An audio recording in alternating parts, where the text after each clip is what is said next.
ఎంతోమంది గొప్ప సిద్ధపురుషులు నడిచిన నేల ఈ భారతదేశం. దాదాపు 280 సంవత్సరాలు బ్రతికిన మహాయోగి త్రైలింగ స్వామి యొక్క జీవిత చరిత్రను ఈ వీడియోలో తెలుసుకుందాం. మొఘలులు పాలిస్తున్న సమయం 1607 ఏడీలో పుట్టిన త్రైలింగ స్వామి బ్రిటిష్ వారు పరిపాలిస్తున్న కాలం 1887 ఏడి వరకు జీవించి ఉన్నారు. దాదాపు 280 సంవత్సరాలకు పైబడి. ఒకరోజు త్రైలింగ స్వామి యొక్క తండ్రి తన కూతురితో ఇలా చెప్పారు: నేను ఈ జీవితంలో ఖాళీ సాధనను సంపూర్ణంగా సాధించలేకపోయాను. నేను మళ్ళీ నీ కడుపులో బిడ్డగా జన్మ తీసుకొని ఆ జన్మలో చాలా శతాబ్దాలు జీవించి సంపూర్ణంగా ఖాళీ సాధన మరియు ఇతర యోగ సాధనలను చేసి మహాయోగిగా జీవిస్తాను. తరువాత ఆయన చనిపోయారు. ఆయన చనిపోయి తన కుమార్తె గర్భంలో 1607 ఏడిలో తెలుగు రాష్ట్రాల్లో జన్మం తీసుకున్నారు. ఇలా కొన్ని సంవత్సరాలు గడిచిపోయాయి. త్రైలింగ స్వామి కొద్దిగా పెద్దవాడయ్యాక వారి తల్లి ఆయనను పిలిచి తన తండ్రి తనకు చెప్పిన కథను చెప్పింది. అలానే తన కొడుకైన త్రైలింగ స్వామికి కాళీ మంత్రాన్ని ఉపదేశించింది. అప్పుడు ఆయన పేరు శివరాం. ఆయన తరువాత త్రైలింగ స్వామిగా ప్రఖ్యాతి పొందాడు. అలానే ఇంకొన్ని సంవత్సరాలు గడిచిన తర్వాత త్రైలింగ స్వామి యొక్క తల్లిగారు చనిపోయారు. ఆమెను శ్మశానంలో దహనం చేసిన తరువాత త్రైలింగ స్వామి ఇంటికి తిరిగి రావడానికి నిరాకరించారు. శ్మశానంలోనే దాదాపు 25 సంవత్సరాలు రేయి పగలు కాళీదేవి యొక్క సాధనను చేశారు. 25 సంవత్సరాల ఖాళీ సాధనతో ఎన్నో సిద్ధశక్తులను పొందాడు త్రైలింగ స్వామి.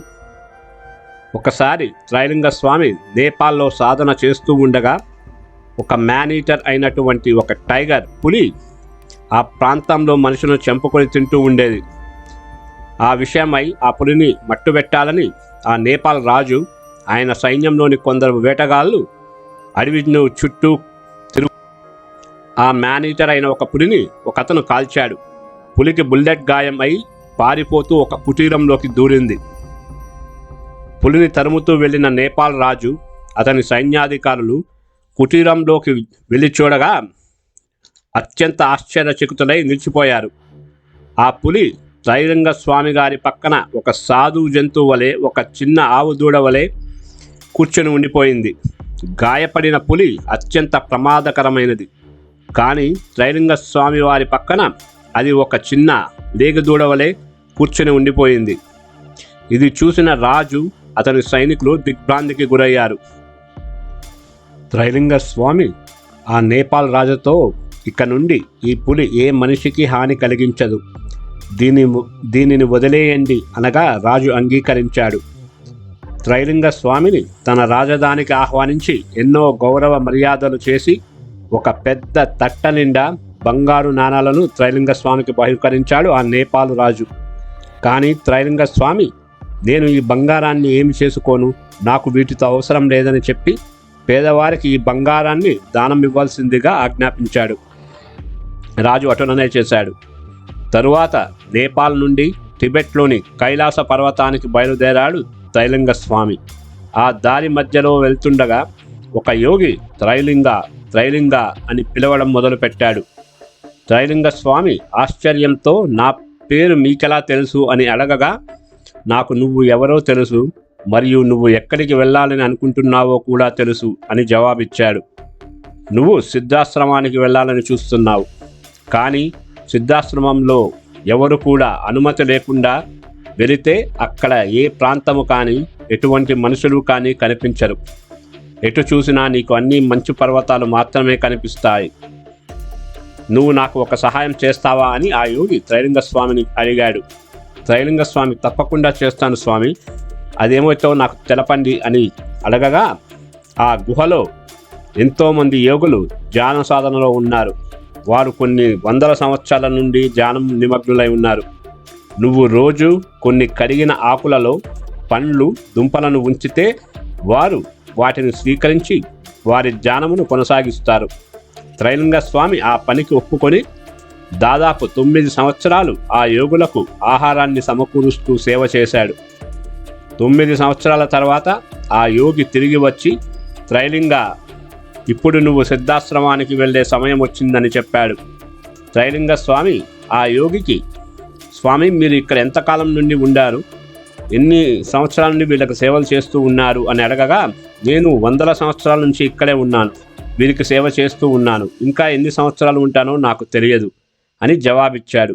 సిద్ధాశ్రమ ప్రాంతంలో దాదాపు 25 సంవత్సరాల కంటే పైగా యోగ సాధనలు చేసి త్రైలింగ స్వామి కాశీకి తిరిగి వచ్చాడు. కాశీలోనే దాదాపు 150 సంవత్సరాల కంటే పైగా జీవించాడు. కాశీలో ఎంతోమంది ఈయన యొక్క దివ్య శక్తులను చూశారు. కొన్ని సంఘటనలను ఇప్పుడు తెలుసుకుందాం. ఒకరోజు గంగా నదిలోని ఒక పడవలో నిండుగా మనుషులున్నారు.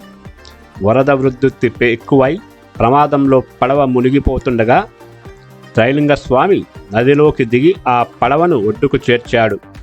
అందరూ ఆశ్చర్యపోయి త్రైలింగ స్వామికి సాష్టాంగ నమస్కారం చేసి కృతజ్ఞతలను తెలియజేశారు. ఆ గంగానదిలో త్రైలింగ స్వామి యొక్క గోచి కొట్టుకొని వెళ్ళిపోయింది.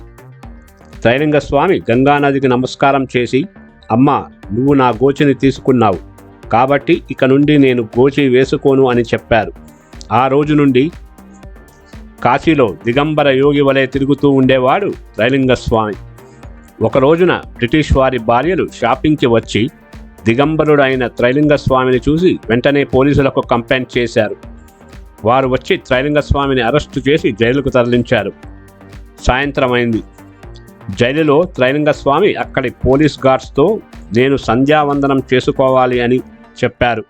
వారు, నీవు జైలులో ఉన్నావు, ఎక్కడికి వెళ్ళడానికి కుదరదు, రేపు ఉదయం బ్రిటిష్ మ్యాజిస్ట్రేట్ ముందు నిన్ను తీసుకుని పోవాలి అని తేల్చి చెప్పారు.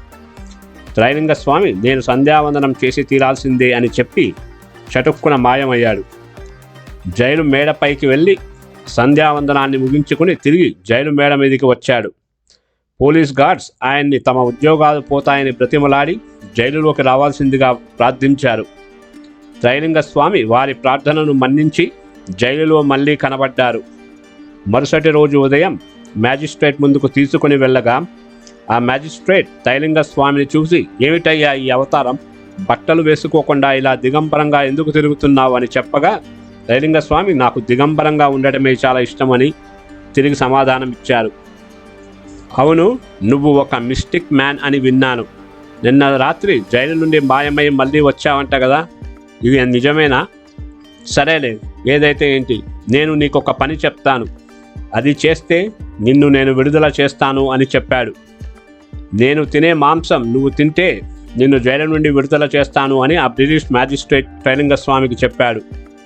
త్రైలింగ స్వామి, నేను తినేది మీరు తింటే, మీరు తినేది నేను తింటాను అని సమాధానం చెప్పగా మ్యాజిస్ట్రేట్, సరేలే అయితే ఇవ్వు అని అన్నాడు. త్రైలింగ స్వామి ఆ కోర్టులోనే మల విసర్జన చేసి, ఇదే నేను తినేది అని మ్యాజిస్ట్రేటుకు ఇవ్వగా ఆయన, చీచి, కోర్టు మొత్తాన్ని పాడి చేశావు, ఈ వ్యక్తిని వెంటనే ఇక్కడి నుంచి తీసుకుని వెళ్ళండి, నేను విడుదల చేస్తున్నాను, వెళ్ళిపోవయ్యా నువ్వు ఇక్కడ నుండి అని చెప్పారు. ఆ మలాన్ని చేత్తో తీసుకుని ఆ జడ్జికి చూపించగా వెంటనే ఆ మలం రసగుల్లాగా మారిపోయింది. ఇలాంటి మహిమలను ఎన్నో కాళీ సిద్ధుడైన త్రైలింగ స్వామి కాశీలోని ప్రజలకు చూపించారు. రామేశ్వరంలో ఉన్నప్పుడు కూడా ఒక ప్రయాణికుడు రామేశ్వరానికి చేరుకుని తీవ్ర అస్వస్థతకు గురై చనిపోగా ఆయన భార్యా పిల్లలు తీవ్ర దుఃఖంతో విలపిస్తూ ఉన్నారు. త్రైలింగ స్వామి వారిని చూసి చలించిపోయాడు. ఆయన కమండలంలోని నీరును తీసుకొని ఆ శవంపై చల్లగా ఆ వ్యక్తి మళ్ళీ ప్రాణం తిరిగి వచ్చింది, లేచి కూర్చున్నాడు. దీనితో ఆయన త్రైలింగ స్వామి యొక్క ఖ్యాతి పెద్ద ఎత్తున పెరిగిపోయింది. రోజుకు కొన్ని వేల మంది ఆయన దర్శనానికి రావడం మొదలుపెట్టారు. దీంతో ఆయన ఏకాంత సాధనకు భంగం కలుగుతుండడం వలన రామేశ్వరం వదిలి పూరి, కామాఖ్య, నేపాల్ వంటి అనేక ప్రాంతాలలో తిరుగుతూ చివరికి త్రైలింగ స్వామి కాశీకి వచ్చి స్థిరపడ్డారు. కాశీలోని అస్సీఘాట్లోని డోలార్క కుండం దగ్గర ఉంటుండగా ఒక కుష్ఠరోగి అక్కడ చాలా కష్టపడుతూ ఏడుస్తున్నాడు. త్రైలింగ స్వామి డోలార్క కుండంలోకి వెళ్ళి స్నానం చేసి రమ్మనగా వెంటనే ఆ కుష్ఠరోగి స్నానం చేసిన వెంటనే అతని కుష్ఠరోగం పూర్తిగా పోయింది. అప్పుడప్పుడు త్రైలింగ స్వామి కాశీలోని గంగా నదిపై నడుచుకుంటూ వెళ్ళి అవతల ఒడ్డుకు వెళ్ళిపోయేవాడు. ఇలాంటి మహిమలను చూసి కాశీలోని వారు త్రైలింగ స్వామిని నడిచే కాశీ విశ్వనాథుడిగా కీర్తించేవారు.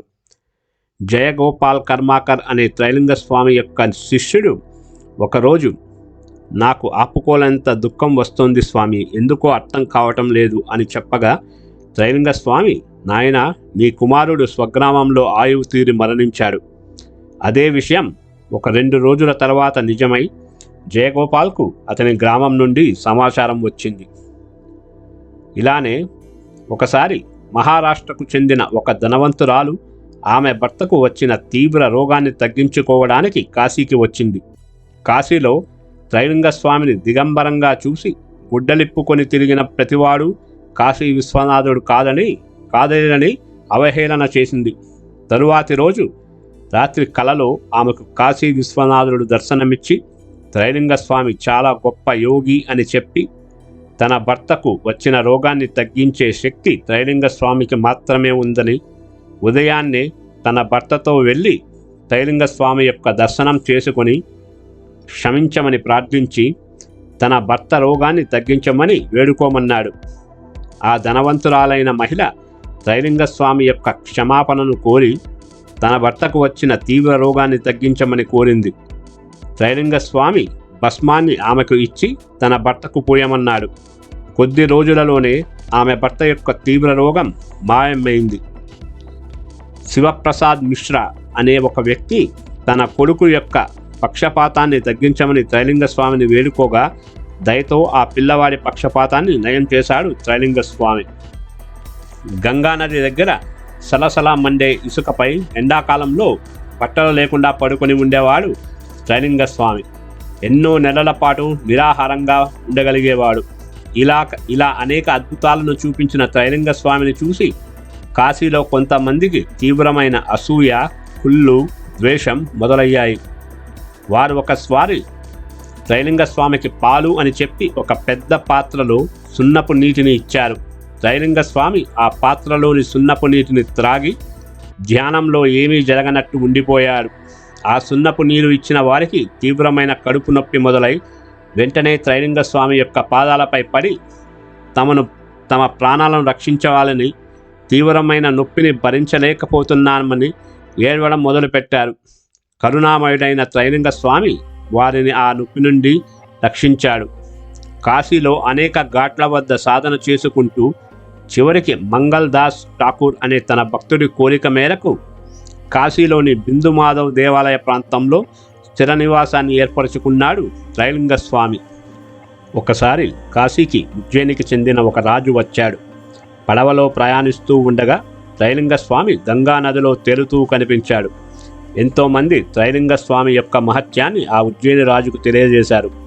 ఆ రాజు పడవను త్రైలింగ స్వామి దగ్గరకు పోనీయమని చెప్పి స్వామిని పడవలోకి ఆహ్వానించి రాజు దగ్గర ఉన్న మణిమయ అలంకృత ఖడ్గాన్ని త్రైలింగ స్వామి చూశాడు. ఏమిటిది అని అడగగా ఆ ఉజ్జయిని రాజు బ్రిటిష్ వారు తనకు బహుమతిగా ఇచ్చిన కత్తి అని జవాబిచ్చాడు. త్రైలింగ స్వామి ఆ కత్తిని నీటిలోకి విసిరేశాడు. రాజుకు ఎంతో కోపం వచ్చి త్రైలింగ స్వామిని శిక్షించాలనుకున్నాడు. పడవలోని వారు ఆ రాజును ఆపారు. వెంటనే త్రైలింగ స్వామి గంగా నదిలో చేతులు పెట్టి 2 ఖడ్గాలను తీసి రాజుకు చూపించాడు. వీటిలో నీ కత్తి ఏదో తీసుకోమని చెప్పాడు. 2 కత్తులు ఎగ్జాక్ట్గా సేమ్గా ఉండడంతో ఆ రాజు తికమక పడి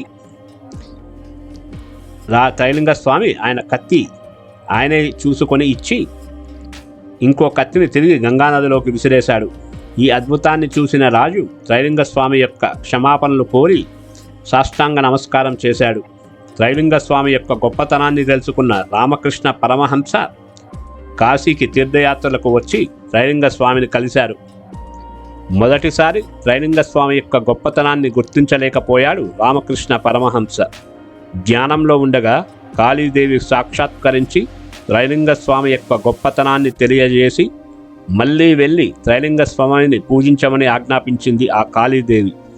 తన సొంత చేతులతో పాయసాన్ని, ఇతర వంటలను తయారు చేసి రామకృష్ణ పరమహంస త్రైలింగ స్వామిని పూజించి ఎన్నో రకాల యోగా విద్యలకు సంబంధించిన ప్రశ్నలు వేసి త్రైలింగ స్వామి ఇచ్చిన సమాధానాలకు ఆశ్చర్యపోయి ముగ్ధుడై త్రైలింగ స్వామి యొక్క పాదాలపై పడి నమస్కరించాడు రామకృష్ణ పరమహంస. తరువాత తన శిష్యులతో త్రైలింగ స్వామి చాలా మహా గొప్ప యోగి, సిద్ధుడు, అవధూత అని ప్రశంసించి ఆయనను అందరూ పూజించాలని ఆజ్ఞాపించాడు. తరువాతి కాలంలో స్వామి వివేకానంద కూడా త్రైలింగ స్వామిని దర్శించి పూజించారు.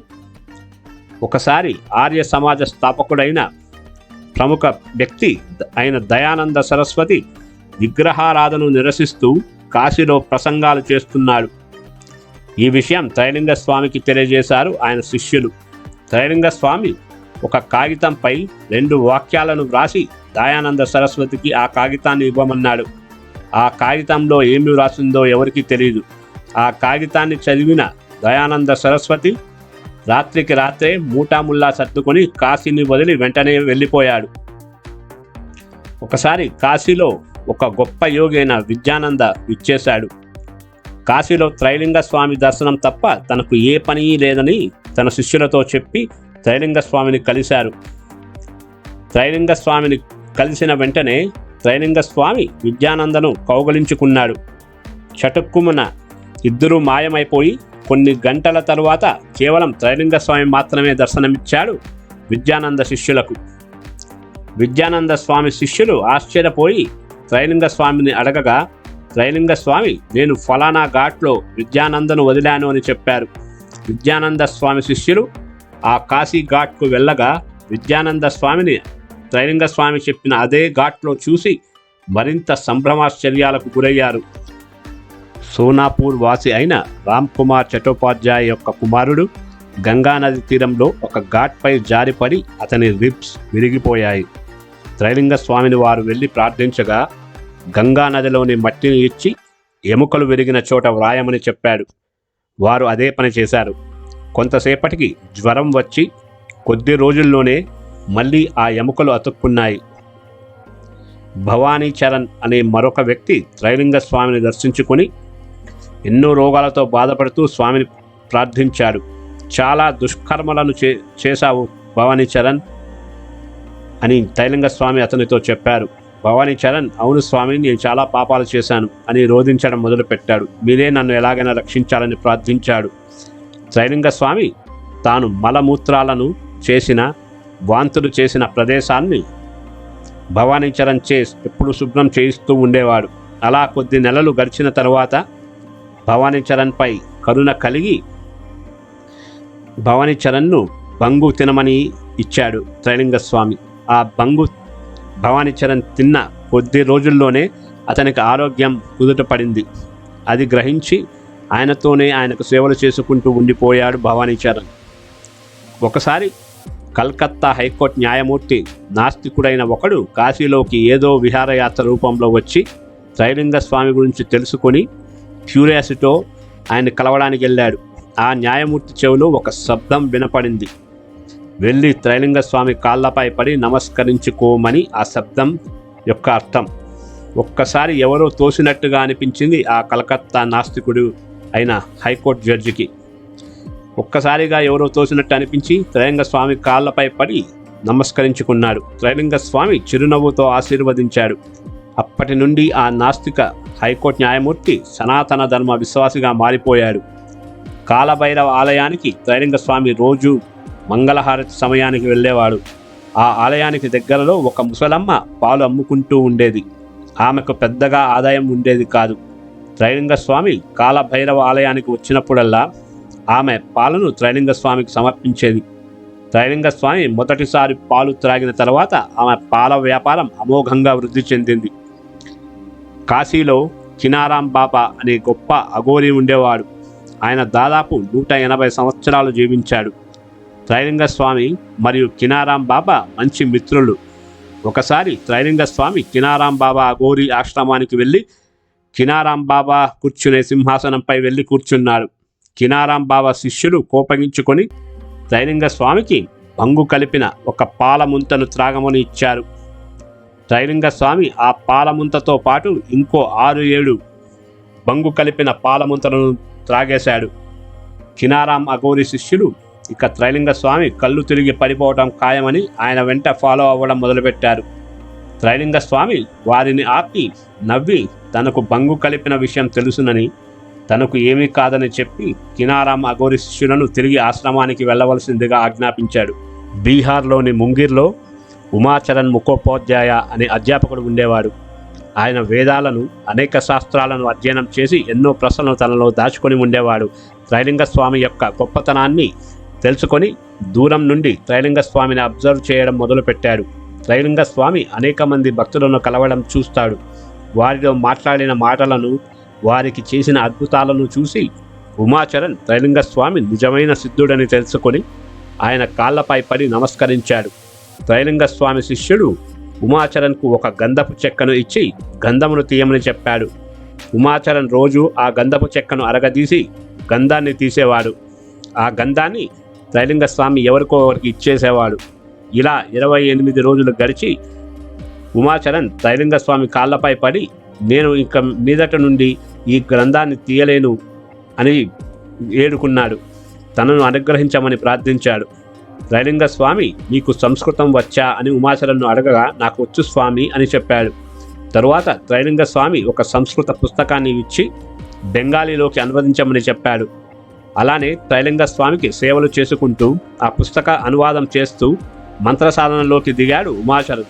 ఒకరోజు ఉమాచరణ్ త్రైలింగ స్వామితో ఇలా అన్నాడు, స్వామి, నా మంత్ర సాధనతో, నా శక్తితో నేను కాళీదేవిని సాక్షాత్కరించుకోగలనని అనుకోవటం లేదు. మీ దయతో తప్పితే కాళీదేవి సాక్షాత్కారం సంభవించదు. కావున మీరు ఎంతో కరుణా దయతో నాకు కాళీదేవిని ఒకసారి చూపించమని ప్రార్థించాడు ఉమాచరణ్. ఒకరోజు ఉమాచరణ్ను కాళీదేవి విగ్రహం ఉన్న గదిలోకి త్రైలింగ స్వామి పిలిచాడు.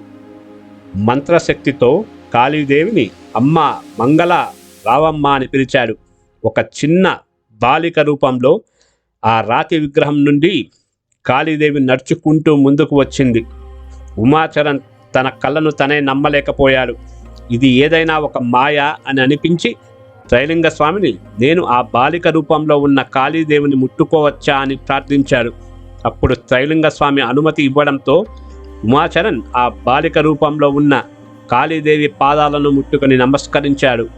తరువాత త్రైలింగ స్వామి, అమ్మ మంగళ, తిరిగి వెళ్ళమ్మా అని ప్రార్థించాడు. ఆ బాలిక నడుచుకుంటూ వెళ్ళి ఆ కాళీదేవి యొక్క రాతి విగ్రహంలోకి కలిసిపోయింది. ఇలా కొన్ని వందల సంఖ్యలో అద్భుతాలను త్రైలింగ స్వామి జీవిత కాలంలో అనేక మంది చూశారు.